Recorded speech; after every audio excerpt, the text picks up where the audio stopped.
The room was tense even before Donald Trump walked in, but when he entered, the atmosphere shifted entirely.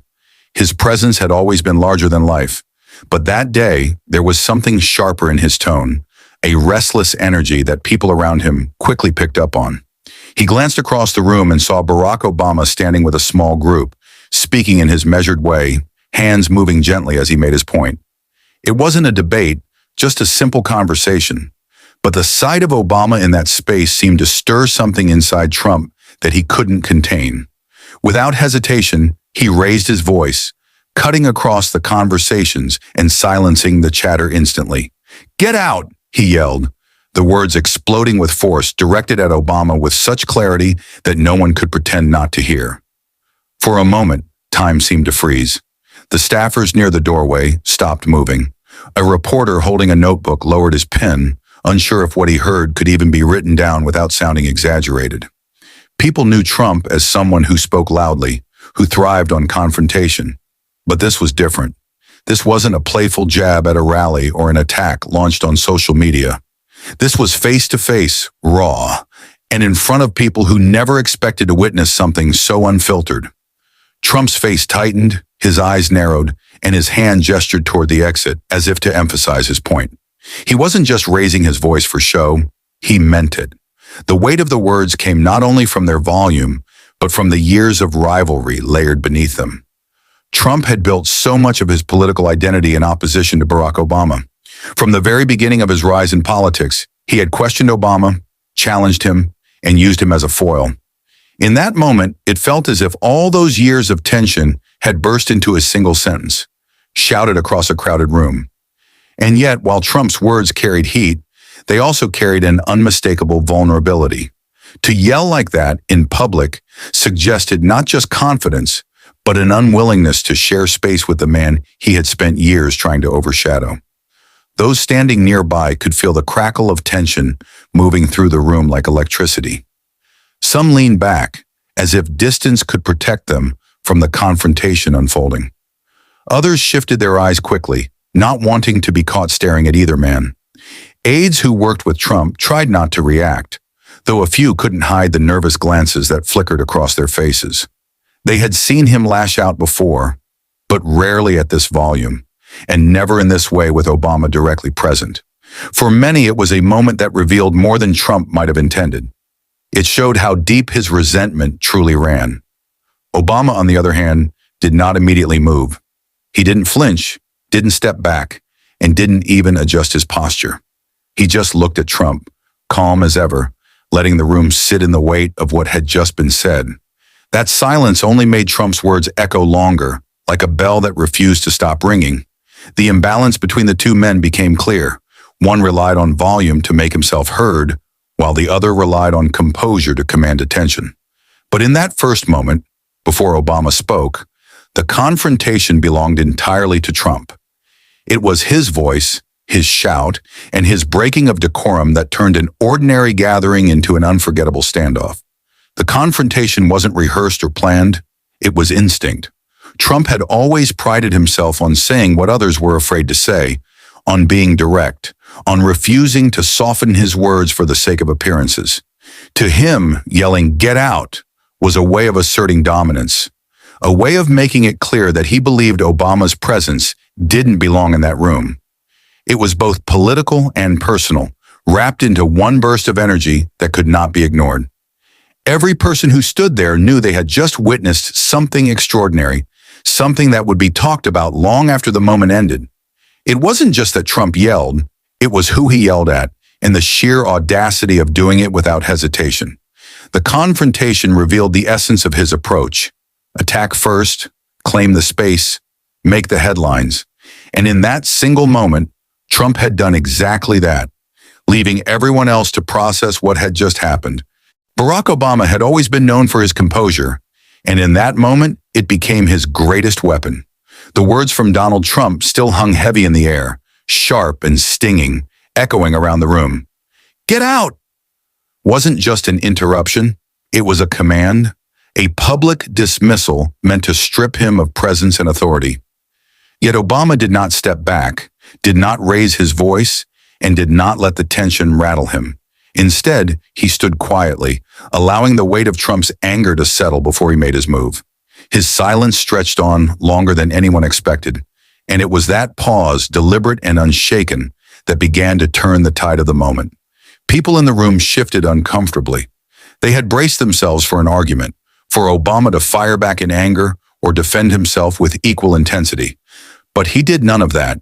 His eyes stayed on Trump, calm but unyielding, as though he were studying the man who had just tried to push him out with nothing more than volume. A faint smile touched his face, not mocking, but controlled, as if to say he had seen this kind of thing before and knew exactly how to respond. That smile unnerved some of the onlookers because it wasn't the reaction anyone anticipated. Finally, when the silence was almost unbearable, Obama spoke. His voice was steady, deep, and clear, the kind of voice that carried without needing to be raised. "The difference between us," he began, locking eyes with Trump, "is that I never feared the room I walked into." The words were simple, but their impact was immediate. Gasps broke out quietly among the people standing along the walls, and even some of Trump's own aides turned their heads toward him, gauging his reaction. Obama hadn't shouted, hadn't insulted, and hadn't lashed out. Yet somehow his reply carried more power than Trump's outburst. What made the moment so striking was not just what Obama said, but how he said it. His tone carried no desperation, no anger, only control. By keeping his composure, he shifted the entire energy of the confrontation. Trump's shout had been meant to dominate, to silence, to establish himself as the force in the room. But Obama's calm, measured response did the opposite. It exposed how little the yelling achieved. Where Trump's voice had boomed and demanded attention, Obama's steadiness commanded respect in a quieter, more enduring way.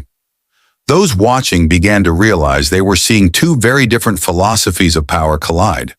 Trump believed in force, in making the loudest noise, in drawing every eye through shock. Obama believed in patience, in letting the storm pass, and then delivering words that stayed in people's minds long after the sound had faded. His reply was more than a comeback. It was a lesson. It reminded everyone present that leadership wasn't about who could shout the loudest, but who could stand firm without being shaken. Trump, for his part, looked visibly irritated that his attempt to drive Obama out had been met with such calm defiance. He shifted, gesturing again as though he might interrupt. But the room was no longer on his side. The tension had changed. Now every person there was waiting for what Obama might say next, not for another shout.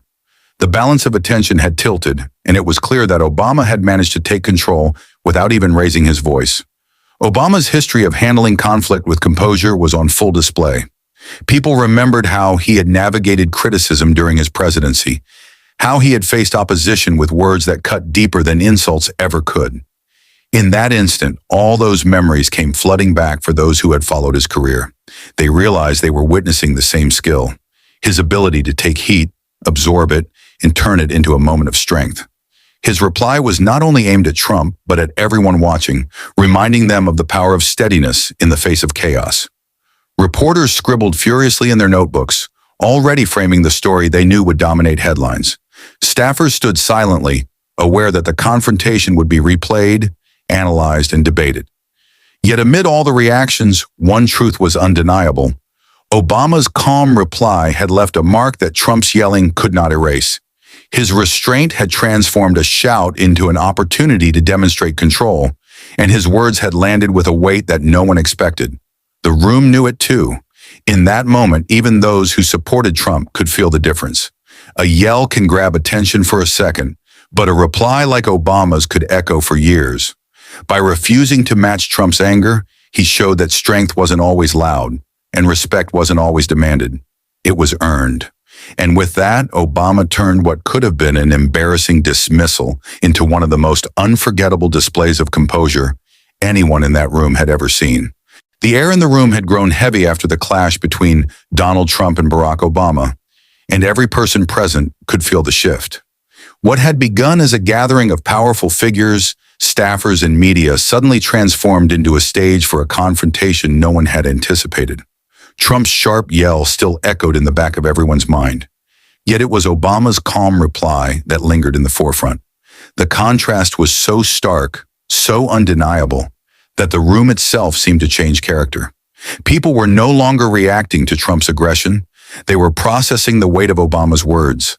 Those closest to the exchange, the aides, the reporters, the political insiders, found themselves caught between discomfort and fascination. Some of Trump's staff had tensed when he first barked out, "Get out!" toward Obama, silently bracing for a backlash that might spiral out of control. But what they hadn't expected was the quiet confidence of Obama's response, which drew the attention away from Trump's outburst and firmly toward him. That dynamic unsettled them. They had seen their boss command rooms through sheer force of personality. Yet here was a moment where volume didn't win, where shouting didn't dominate. Reporters were almost giddy with the story that had unfolded right in front of them. Pens scratched across notebooks, cameras angled discreetly, and some whispered quickly into phones, sending the first descriptions of the encounter to their editors. To them, this was history in the making, the kind of scene that would ripple through news cycles for days and maybe longer. But even as professionals, they couldn't deny the pull of Obama's composure. His ability to shift the energy without raising his voice wasn't just impressive, it was captivating. It was a reminder that words said with calm certainty often resonated far more deeply than words shouted in anger. Among those who had come into the room with no strong allegiances, the contrast left them visibly unsettled. Trump's anger was loud but fleeting. It carried shock value, yes, but it did not settle comfortably in their minds. Obama's measured reply, however, felt like it belonged to a different category entirely. It wasn't just a comeback, it felt like a principle, a statement about leadership itself. People glanced at one another as though searching for confirmation that they had all heard the same thing, that they all recognized the deeper meaning layered beneath his words. The power dynamic shifted before their eyes. Trump, who was used to holding the spotlight, now appeared restless as the room gravitated toward Obama's calm. He fidgeted slightly, his gestures sharper, his face betraying irritation. That wasn't lost on the observers. For many, it was the first time they had seen Trump's dominance challenged so openly without someone matching his aggression. Instead of a fight, they witnessed a demonstration of composure that made the shouting look small in comparison. The silence that followed Obama's words was almost more telling than the exchange itself. No one dared to interrupt, to break the spell that had been cast. People weren't leaning toward Trump anymore. Their attention was fixed on the man who had just reminded everyone of the strength and restraint. Even those who didn't agree with Obama politically had to admit that he had taken control of the moment.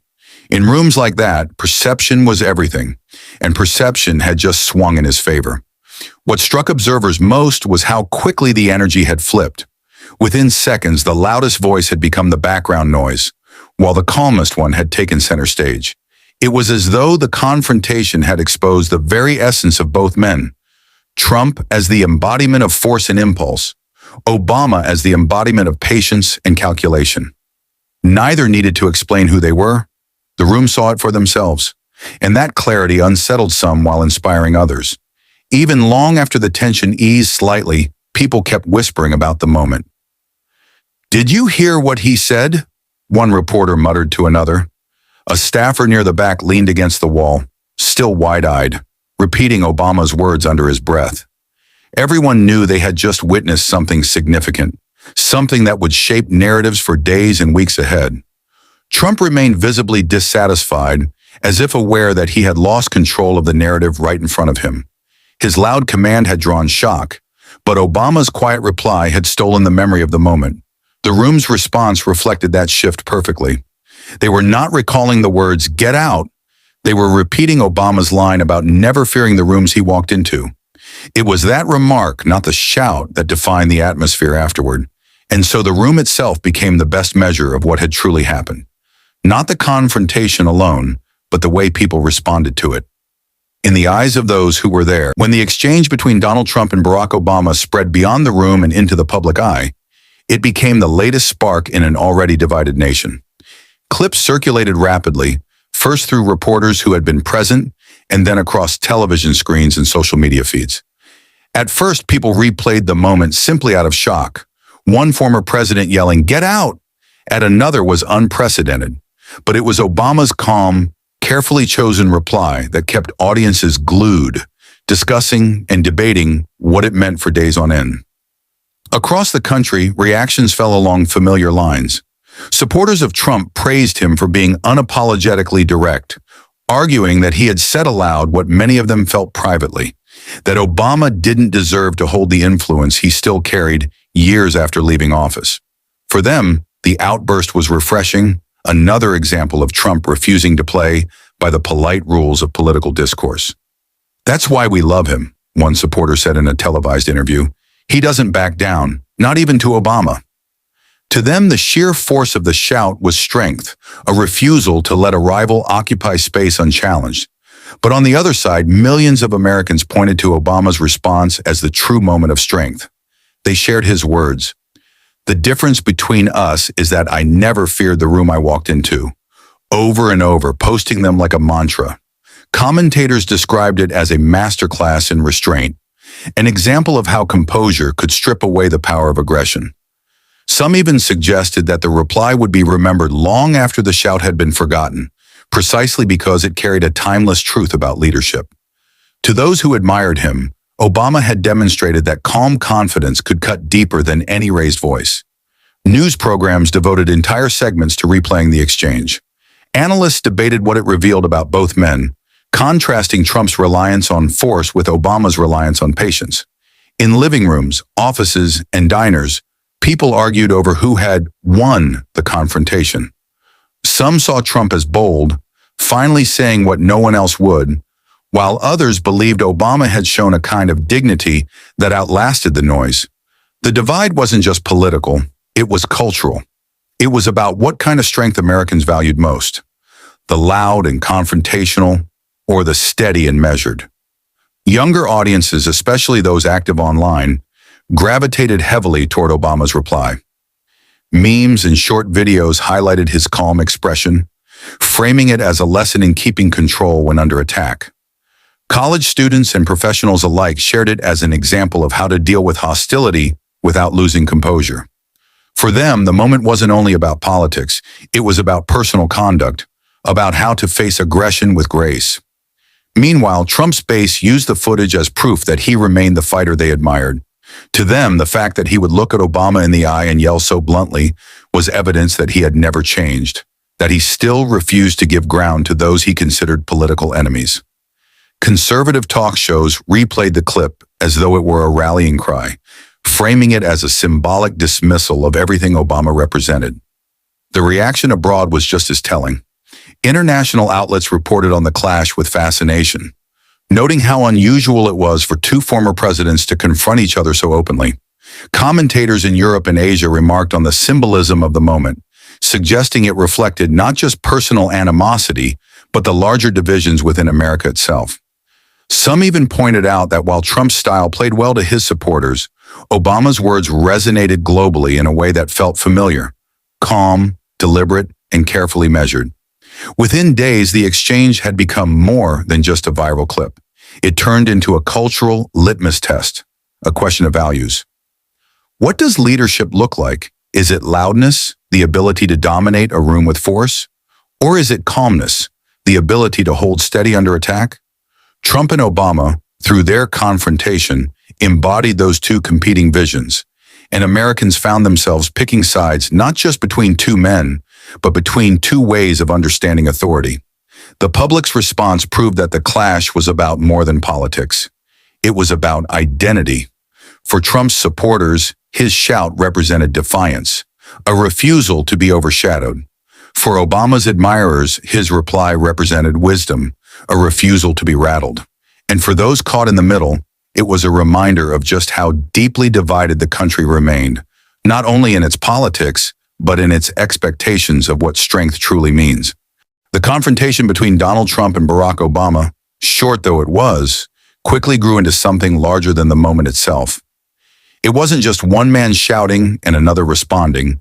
It became a mirror held up to the nation, reflecting the sharp contrasts in style, tone, and vision that still divide America. Trump's yell was raw, forceful, and impossible to ignore. Obama's reply was measured, calm, and impossible to forget. The clash revealed that leadership, in the eyes of the public, could mean very different things depending on who was watching. For Trump, the shout of "Get out" was an expression of dominance, a signal to everyone present that he refused to share the stage with a rival he had spent years opposing. His supporters embraced it as a moment of fearlessness, proof that he would never back down, not even in the face of a figure as influential as Obama. To them, it was refreshing and direct, another example of him rejecting the political etiquette that often hides true feelings behind polite words. The noise, the bluntness, and the sheer audacity of the command were seen as power. For Obama, the power came not from raising his voice, but from refusing to be shaken by someone else's anger. His words, "The difference between us is that I never feared the room I walked into," struck a chord because they carried a truth that resonated far beyond the walls of that room.